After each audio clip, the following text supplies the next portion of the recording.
then devils will come and dance on it, demons will come and dance on it, and then when you go to sleep next day in those kind of clothes, it's going to affect your life.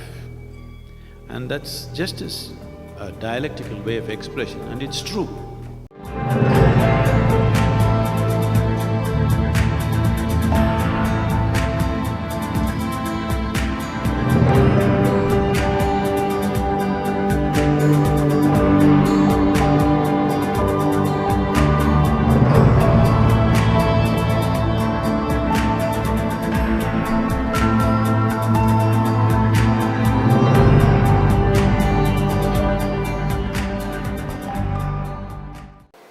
This is a certain consecrated rudraksha bead.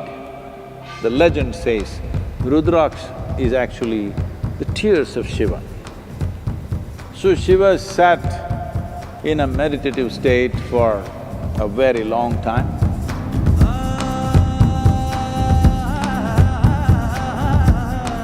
Everybody thought he is dead because he was completely unmoving. It looks like there was no breath, there was no nothing. But off and on, tears of ecstasy dribbled out of his eyes.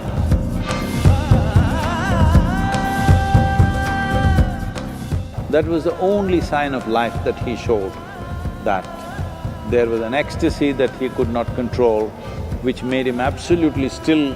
At the same time, once in a way, tears of ecstasy dribbled down. These teardrops fell on the planet or on the ground or in the earth and became rudraksha. That is what rudraksha means. These are Shiva's teardrops.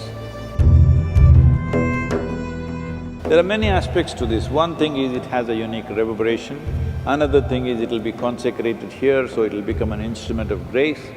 But it is also symbolism. The idea of wearing rudraksha, the ascetics always wore rudraksha, because of all the creatures on this planet, from the virus to the bacteria, all the microbes, the worms, insects, plants, trees, birds, animals, none of them can consciously decide whether to reproduce or not. It just happens. If the seed falls out, another sapling rises, that becomes another tree.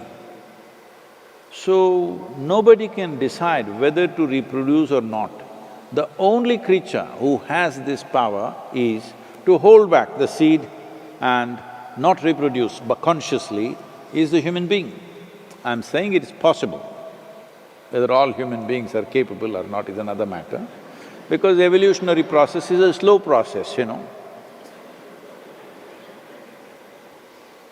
It's not like on one day, tuck, it's done. It's happening still for some.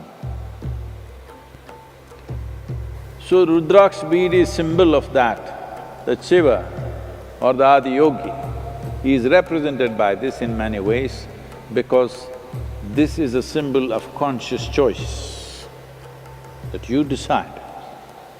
The base processes of life, of eating, reproductive nature, sleeping, all these things you decide, because once you take these things in your hands, your freedom of life is complete. If food, drink, excretion, reproduction and sleep, if these five things come into your hands, conscious hands, it's done, life, everything is free. So, rudraksha bead represents that dimension, that you have chosen to become a conscious human being. It has its health and other benefits, that's a different matter. But one simple thing that you're telling yourself and everybody is, when I wear rudraksha, I am a conscious being. I've decided what is a compulsive activity for every other creature on this planet. For me, it is a conscious process. Rudraksha as a seed, this tree mainly grows at certain altitude. Somewhere between 6,500 to 12,000 altitude is where rudraksha grows in the Himalayan region. And it has very unique vibrations. If you hold a rudraksha upon anything, which is positive in nature, it will naturally go clockwise. If you hold it on something negative, it will go anti-clockwise. If you hold it on something neutral, it will swing like a pendulum. Which way is it? This is clockwise, right? Right now, I've not done any energy transfer or anything, just crumpled it, okay? Just crumpled it. Just watch this.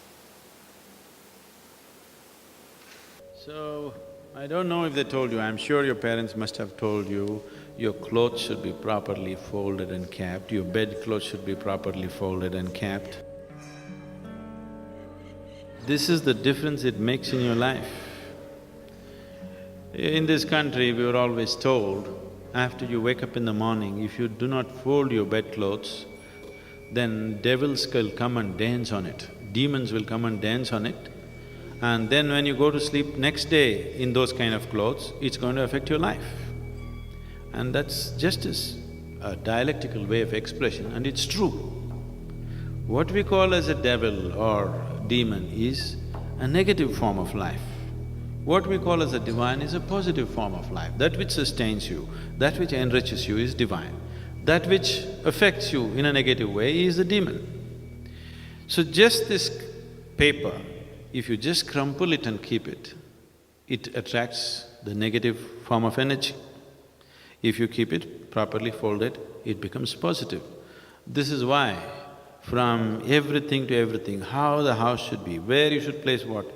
If… I don't know, these days it's all going away, we are going by modern aesthetics.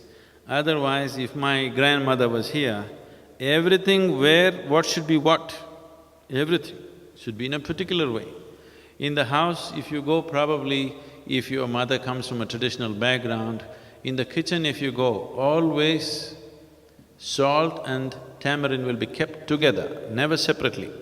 Do you know this? Is it so? Still maintained? Yes, because all this awareness, unfortunately, just became tradition. It's beautiful that it became a tradition, but without giving the necessary understanding to people why it is so. Simply do it. After some time, somebody comes and says, why should I do it? I'll keep tamarind on my head, salt somewhere else. It doesn't work like that. All these items have something to do with how you live, everything, how it should be kept.